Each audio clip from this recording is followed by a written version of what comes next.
Horas y 49 minutos, nos acompaña el ingeniero Antonio Tramontana para tratar de vislumbrar el panorama, sobre todo legislativo, que se cierne sobre el país.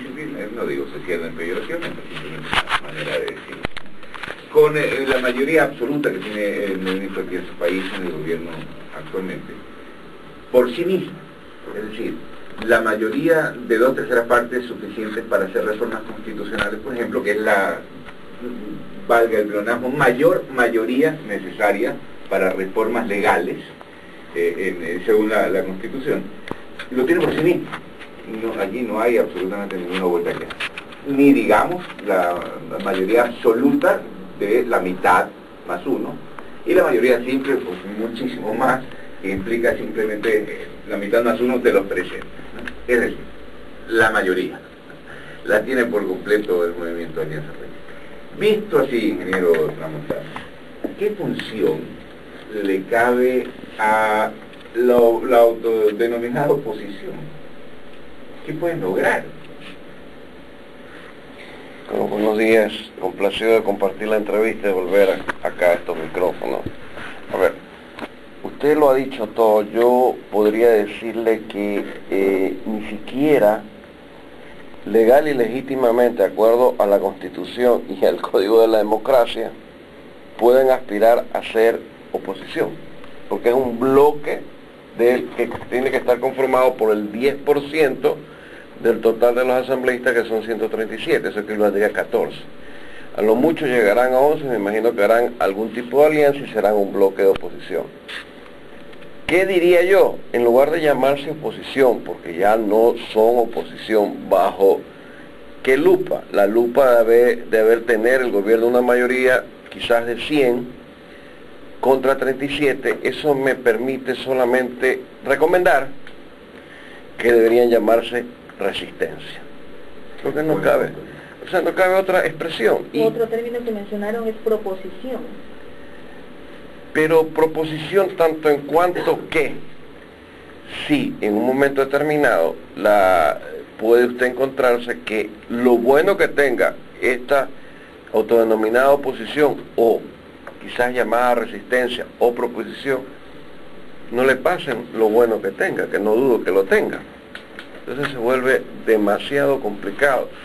Siempre he creído que las mayorías son las que deben imponerse cuando hay estos regímenes democráticos de elección, donde pesan justamente aquellos que tienen la mejor expectativa para la ciudadanía, y esto ha sucedido ahora.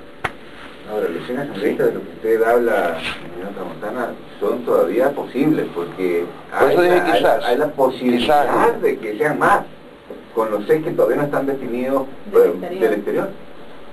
O sea, me quedo en quizás 100, mira, de ahí para allá, que subamos. No discutamos ni siquiera sobre la cifra, porque pasados los 92 pueden hacer absolutamente lo que sea, lo que les permite la ley, por supuesto, ¿no es cierto?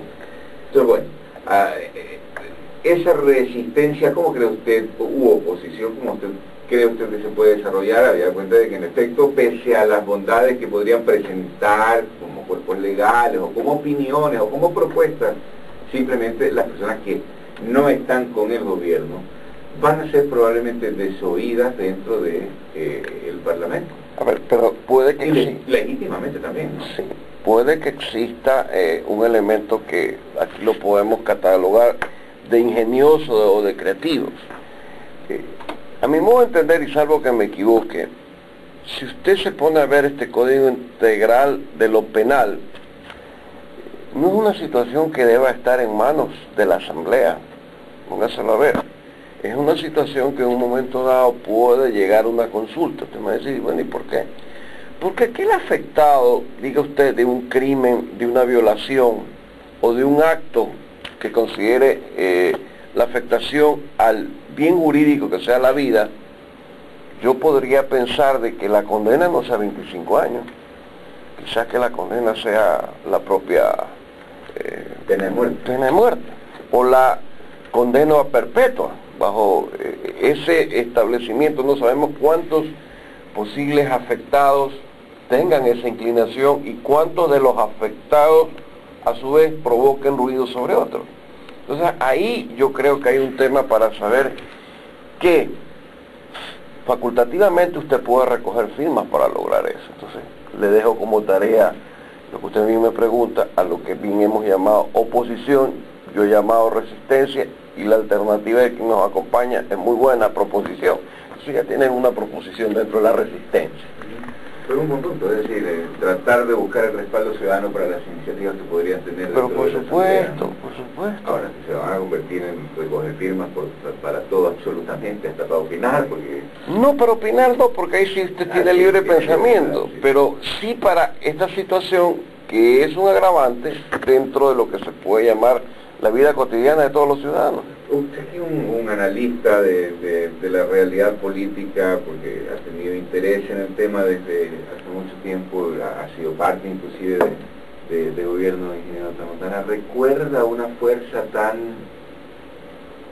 no quiero usar el tema, pero Sí, no importa, la tan izquierda, arrolladora? la izquierda democrática en su momento. 1988. Sí, es la única que tengo como referencia. Pero fíjense usted, en 1988 la composición de la Asamblea del Congreso en la época, de 69 miembros, solo 30 eran de la izquierda democrática.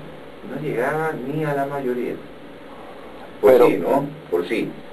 O sea, si vamos a ver otro ejemplo, sí, si vamos a calificarla de abrumadora, aplastante, esta es la única, le soy sincero. Claro. Y los términos que estamos utilizando son los más cercanos a la realidad. Claro, ahora, de todas maneras, la cuestión de la izquierda democrática, insisto, no era una mayoría por sí misma. En el caso de Alianza País sí lo es, pero en cambio sí tenía mayoría de izquierda democrática con la... A plenitud, alianza, ¿no? a plenitud. De ahí comenzó a acuñarse el término, no sé cuál era de los tantos que se han acuñado, que era la aplanadora. No, ahí no era, todavía jugábamos con mayoría. O sea, creo que aplanadora comienzan a raíz de lo que se efectuó en el Ecuador de la elección de la democracia popular con Yamil Maguad. Ahí nace el término aplanadora. Aplanadora, ¿no? Sí, porque también en eso somos expertos nosotros en acuñar términos para definir situaciones, para conceptualizar situaciones. ¿Esto es sano para la democracia? ¿Esto es? ¿Sano para la democracia? A ver, si lo consideramos que el hecho de que mayorías pusieron a mayorías es sano. Es democracia. Sí, es democracia. Si consideramos que en el ejercicio del poder esto se desvía, ahí yo creo que tuvo alguna enfermedad o un virus que le cayó y se afectó esa mayoría. Porque no se olvide que cuando usted logra una mayoría y tiene una doctrina, producto de una ideología, eso facilita enraizar o profundizar lo que la doctrina le dictamina. Entonces, veamos de 4 años para adelante qué puede suceder. Ahora, inherentemente lo que suceda, yo voy a permitir hacer un comentario y una observación. El presidente, a mi modo de entender, solamente gobernará un año, y le voy a decir por qué. Se avecinan las elecciones a marzo del 2014, seccionales, y de prefectura, y de consejos cantonales y juntas parroquiales. Ese es el 2014. Él tiene, ahora sí con mayoría, que implementar hasta máximo, si no me equivoco, 7 años, la elección de gobernadores que está dictaminada en el referéndum aprobatorio de la Constitución del 2008. Eso diríamos que al 2015 tendremos elecciones de gobernadores regionales, con consejeros. Entonces, gobernaría hasta plenamente el 2016, tendríamos 2 años a plenitud del gozo de elecciones democráticas para saber quién es quién. Y el resto ya en el 17 pues concluye su periodo. Eso sería mi comentario. Puede que esté equivocado, puede que esté acertado. No va a estar de campaña en campaña también el presidente de la República. Naturalmente, y si yo creo que esto se define por mayorías en elecciones y por campaña, por eso que sostengo en buena lid, bueno, el Código Integral Penal, sometámoslo justamente a un plebiscito, a ver qué es lo que quiere la ciudadanía en cuanto al castigo y en cuanto a las regulaciones propias de la vida. Hay también otras cosas que son dignas como de un análisis suyo, ingeniero, por ejemplo. Hay quejas fuertes ahora específicamente en el Tribunal Electoral del Guayas, Consejo Nacional Electoral, sí, correcto. Precisamente por inconsistencias, por fallas que se están presentando en las mesas, en los resúmenes de las actas, precisamente en lo que está escaneado, que no aparece la votación real. Son más de 170 actas, si no me equivoco, según la información que las leímos, 145 actas con diferencias numéricas que registran, por ejemplo, que los tienen Partido Social Cristiano en Madera de Guerrero. ¿Qué pasó a estos escáneres que leyeron solamente 0000? Yo diría que si la tecnología es veraz tanto en cuanto captura una información y la digitaliza, o sea, se vuelve una imagen, no tiene por qué haber anomalía. Partamos del principio lógico de lo que es un software. De ahí para adelante, que el factor humano se equivoque, considero que sí puede existir esa anomalía. Ahora bien, si son 140 y pico de actas, estamos hablando, si no mal no lo recuerdo, de más o menos unos 50.000 votos, si no estoy mal, que es lo que representaría 140 o 150 para ponerlo más exactamente y multiplicarlo por 300. Eso nos daría un factor de unos 50.000 votos que por algún lado tienen que estar. Sucede, y como siempre ha sucedido, que solo en Guayas se presentan estos problemas, porque es como diríamos un patrón común o un máximo común denominador, un mínimo común múltiplo. Pero se supone que con estos sistemas... evidentemente, yo estoy de acuerdo con usted. Informatizados, no deberían darse... No, porque es como una foto, pues. Usted toma una foto, en ese momento la imagen suya es la que yo tengo, pero sucede que también existe el Photoshop y la puedo modificar, pero es parte del programa. Pero esto no tiene un modificatorio, solo únicamente la digitalización de los valores que se dan para subir resultados electorales, pero esto dejaría por lo menos en vilo hasta que termine el total escrutinio, y de ahí, terminado el escrutinio, hay la impugnación, que es 3 días. Entonces ahí no sabremos si son 15, no sabemos si son 16 o finalmente si son 14, porque esa es la disyuntiva. O menos 1 o más 1. Alguien gana 1 y otro pierde 1.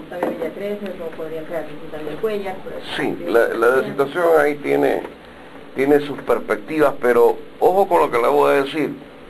Recuerdo claramente que ahí donde está usted sentada, yo en una entrevista que estaba al frente mío, si mal no me equivoco, Dimitri Durán, yo vaticinaba que le iba mal a la Madera de Guerrero, yo 6 aquí en la ciudad de Guayaquil, y no me equivoqué. Más allá de que para buena hora mía, yo no estuve dentro de esa campaña.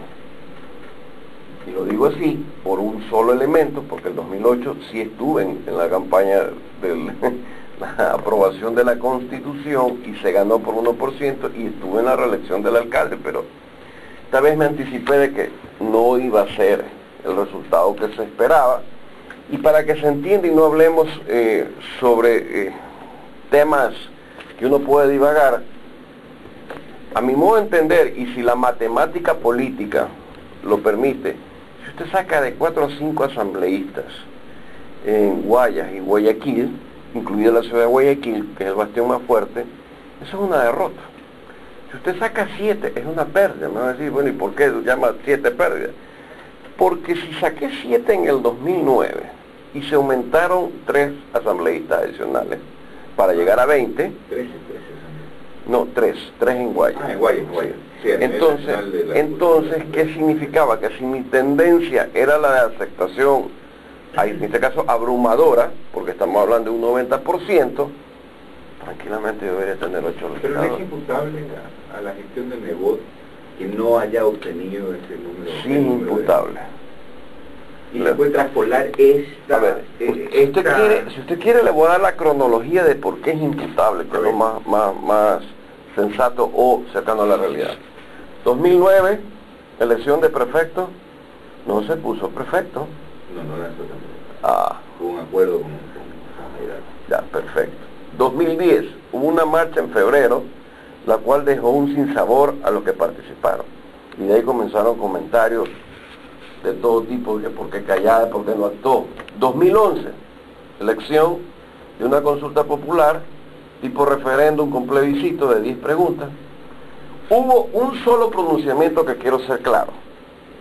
El 18 de abril él firmó públicamente en su despacho el patrocinio de la consulta en temas legales del doctor Vicente Sarmiento.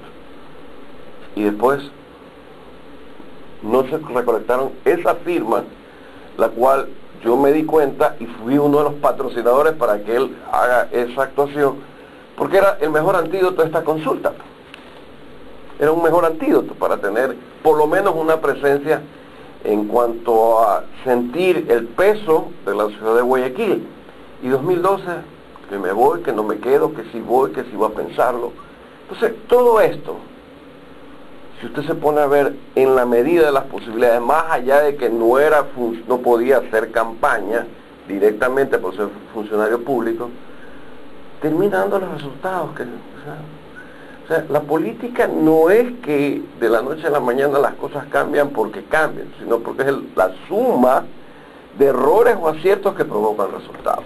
¿Te parece que había una serie de errores? Sí, yo sí los califico de errores, con culpabilidad.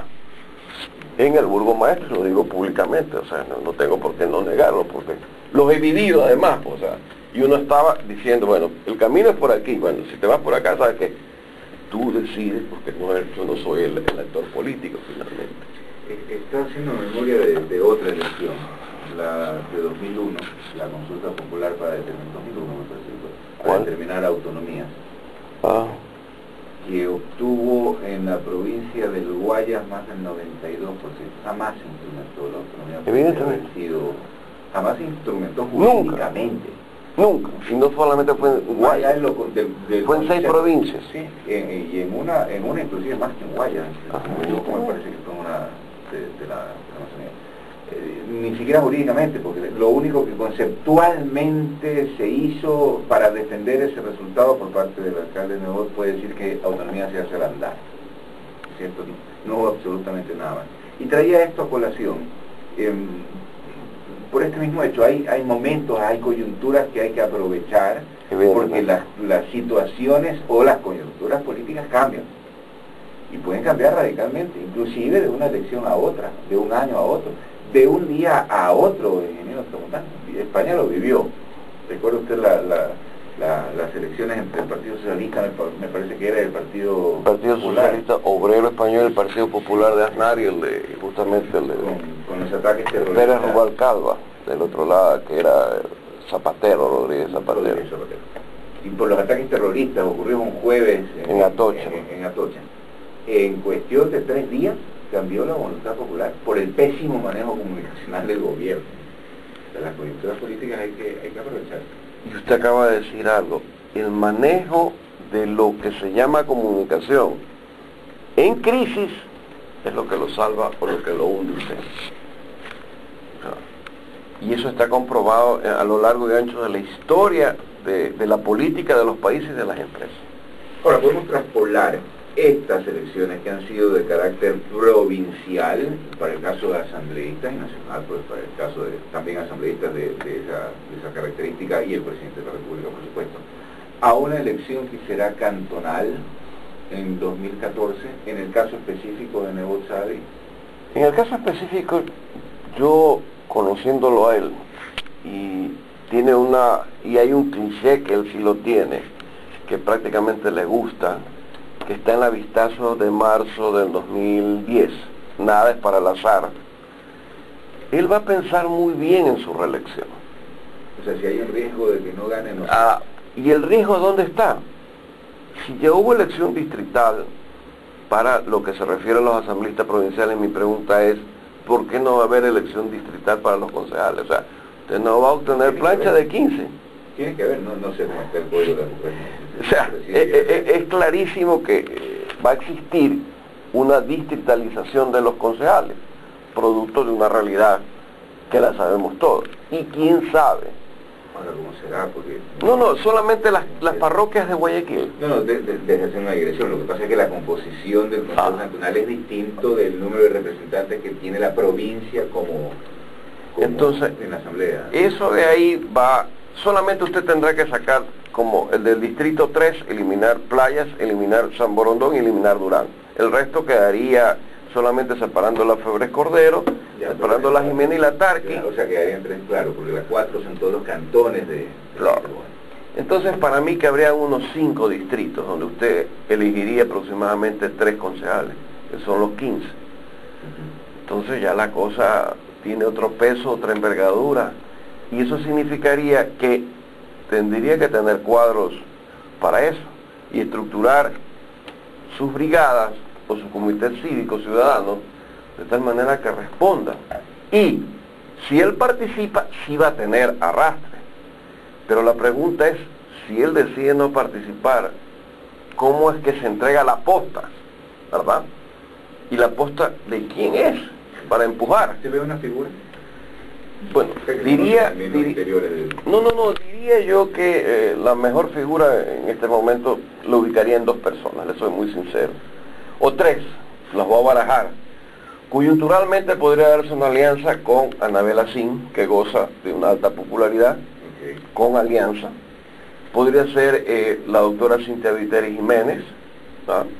Un cuadro relevante. Que ha venido sonando desde hace 5 además. Y o podría ser también una figura que ha estado permanentemente en situaciones sociales, que es doña Poli Ugarte. O sea, esas 3 figuras son las con las cuales se contaría. Del lado gubernamental, créame que yo visualizo la única figura real y por marca sería doña Pierina Correa Delgado, o sea, porque además ya tuvo una elección de prefectura y cuenta con los votos más el impulso gubernamental. Pero perdió. Ah, no, el que haya perdido es correcto, pero ya la situación... el apoyo endosado de Nebota a Jairala también. Ah, no, sí, pero ya la situación cambió en función de que los vientos triunfalistas de esta elección son los que marcan un impulso. O sea, ya hubo lo que se puede decir penetración en los parroquias. Ahora hay algunos aspirantes por ahí también. Ah, evidente, no niego que haya uno en esta semana. No niego que haya. Se deja la asamblea y se viene a vivir a Guayaquil. Deja la asamblea y tiene opciones, la pregunta. Explorando campeón. Es decir, parte del análisis y también de las elucubraciones que comienza a ver respecto del panorama que puede haber en... Y es uno de los que están sonando, ¿no? Claro. Yo le he dicho los que yo visualizo como posibles en un momento determinado, sobre todo de peso. Si hay el retiro, que el retiro no es retiro por jubilación, sino retiro en el momento de mejor gloria. Bueno, en el caso de Rolando Panchana, el cumplimiento de la función como asambleísta que culmina porque no optó por la... No, el de él tiene todos los vientos a favor, no lo dudo, pero estoy hablando específicamente del abogado de voz, que en este caso serían después de 20 años de administración sociales, ya llevan 21 años. Y van a cumplir 21 años, pero sucede este tipo de cosas, y ese es un buen ejemplo de lo que usted, si se descuida, puede pasar. Y ahí usted me permite hacer una acotación. En el año 2012 reposa en la alcaldía de Guayaquil que yo hice mi última oferta. Le dije, se van a conmemorar 20 años y es administración municipal de una sola tendencia. ¿Por qué no durante el año declarar un año de celebridad, de fiesta, ya que usted de eventos? Jubilar social cristiano. Jubilar social cristiano, que va dentro del lado emocional y que permite a la gente levantar su autoestima de progreso. Y ahí también ese quinto elemento que no había tomado en cuenta faltó como ingrediente, como la cereza al pastel, pero no funcionó. Entonces, el gobierno, ¿qué hacía? Que todo lo celebraba, el bicentenario, el sesquicentenario, sea o no sea celebración. Sí, o sea, que lo de Alfaro, que venía el 10 de agosto, entonces todo era una celebración de una cadena de eventos que tenían su repercusión, y evidentemente que él le agradó la idea, pero jamás se implementó. Inclusive le voy a decir más, usted debió haber escuchado, o si no lo ha escuchado, se lo sugiero. Hilda Murillo canta una canción, Yo vivo en Guayaquil, mi gente en mi gran ciudad. Esa canción me la entregaron a mí, fue escrita para que el municipio la patrocine. las cartas hay, todo hay, pero terminó la canción que terminé yo en una carta diciéndole, ¿sabe qué? Los derechos que había sobre la canción los tengo yo y se los voy a ceder a Isla Murillo. No es que no ha habido iniciativa, no es que uno ha fallado. O sea, uno sí sabía la lectura de lo que había en esto de aquí. Pero cada quien es responsable por cada quien responde por sus actos. Yo, felizmente, puedo decir, 1996 le gané a él, porque estaba en el otro lado, en otra tienda. 2008 y 2009 gané con él. Pero definitivamente no sé qué es lo que va a pasar, porque me quedan dos cosas, o empato la serie o desempato la serie, digo yo siempre, porque definitivamente esto uno lo tiene que ver no como una autopsia, como un post-mortem de lo que ha pasado, porque es fácil opinar dentro de eso, es facilito. Pero cuando usted hace autopsia o post-mortem, como la creo que estoy haciendo, tiene que ser muy preciso en los detalles para permitir que lo que otros no ven, lo puedan ver y tomar su iniciativa o su decisión final de ver estas perspectivas coyunturales. Ahora, ya que estamos recordando algunas cuestiones, en 2020 hay también otro aniversario, ¿no? Por supuesto. A propósito de eso, ¿qué le cabe a Guayaquil para el 2020? ¿Cómo se está preparando Guayaquil para su bicentenario? A ver, yo diría que para esa fecha ya tendríamos que ver y aprender del aeropuerto de la ciudad de Quito para tener uno que permita mejores conexiones dentro del área del Pacífico. Y más bien a esa fecha ya debería haber metas muy suscitas. ¿En qué sentido? En el sentido de que sea una ciudad cosmopolita que brille dentro de lo que puede ser el lado de la costa del Pacífico. Sacarle lustre a la perla. Sí, sacarle lustre a la perla. Es decir, bueno, ¿qué nos falta? Yo creo que tal vez nos falta, ¿en qué sentido? De poder retirar ese elemento que siempre molesta a todos, que son los barrios marginales y las periferias de los barrios marginales. Es decir, o activar en un momento dado a esta ciudad por ser puerto, en el sentido de incorporarla a una mayor actividad comercial e industrial. Acuérdense que aquí hablamos de un triángulo geoestratégico que iba desde el Daule Peripa, cruzaba por Pozorja, atravesaba hasta Tenguel, cruzando por la isla Punao. Es decir, un sueño ambicioso que al 2020 pudiera ser una realidad, porque si usted coge ese triángulo, está el aeropuerto internacional, estaría el puerto de aguas profundas. Va a tener que mover un poquito uno de los vértices. ¿En qué sentido? Porque el plan de movilidad que he visto del gobierno, un plan establecido al 2037, no necesariamente de ejecución, no necesariamente de ejecución, porque en el trayecto puede haber una serie de cambios. Pero el puerto de Guayaquil, primero sale de la ciudad, tiene cierta lógica en ese momento. Pero por otro lado, sale también de Guayas, según este plan de movilidad. Y se va a Santa Elena, por la zona, una zona denominada Punaes, que he estado tratando de ver dónde está, porque no lo sé, no la isla Punaes, que no sé dónde está exactamente. Y es el establecimiento de un puerto de aguas profundas, olvidando Manta también, que lo dejan como un puerto de recepción de cruceros y cabotaje y demás. Y por supuesto Pozorja. Bueno, habrá que hacer algo. Un poquito más No, sí, muy bueno su dato. Es decir, ahorita lo que toca es identificar bajo un liderazgo muy marcado esta zona que yo le he marcado triangular, lo que se refiere justamente incluir a la isla Puná, que hasta el momento no se ha desarrollado nada, pero si usted le coloca un puente con el cual termina en Tenguel, puede recoger toda una maravilla en cuanto a tráfico vehicular, turismo proveniente del Perú. O transporte de carga. O transporte de carga proveniente del Perú, que puede ser la satisfacción para muchos. O sea, si vamos a aeropuerto internacional más puerto de aguas profundas, lo más lógico es entre Daular y ¿cómo se llama? Y Pozorja, ahorro. Y si vamos al hecho de que la ciudad de Guayaquil tiene que generar por sus propios peculios electricidad, no queda más que el Daule Peripa, alguna otra planta hidroeléctrica, porque la represa es gigante, y si usted quiere verla desde otro punto o perspectiva, no solamente de que va a haber un campo Los Amanes. Yo creo que el Parque Lago está desperdiciado. O sea, tremenda obra que es de recursos hídricos, pero su potencial debería ser mayor. Y para mí eso está dentro de los límites urbanos de la ciudad de Guayaquil. Creo que lo coge como los límites urbanos. ¿No hasta el control, hasta el peaje? Creo que hay una parte que llega a esa Está unos metros más adelante el Parque Lago. Por supuesto, pero si usted tiene visión, dígase usted, política, puede abarcar eso como un centro que pudiera representar un esparcimiento grande para una ciudad como Guayaquil.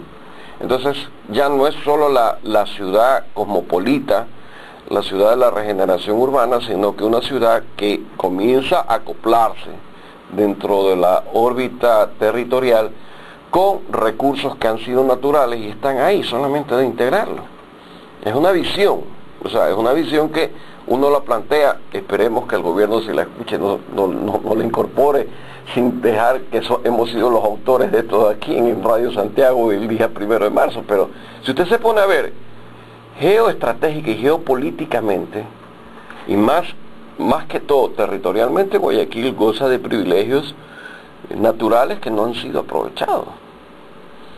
O sea, y ahí yo creo que debe haber una coyuntura, no solamente del mismo hecho de que la alcaldía de Guayaquil genere todo, sino también la prefectura, más allá que en el momento que hayan gobernadores regionales, las prefecturas bajarán su intensidad, pero que en todo caso, si usted analiza con detenimiento seguridad alimentaria y moviliza todo lo que tiene que ver, usted dice, bueno, en esta ciudad hay una serie de elementos que deben tener un orden. Porque fíjese usted, Naranjal propicia Concha y el mismo Cangrejo, que es un paladar para los guayaquileños.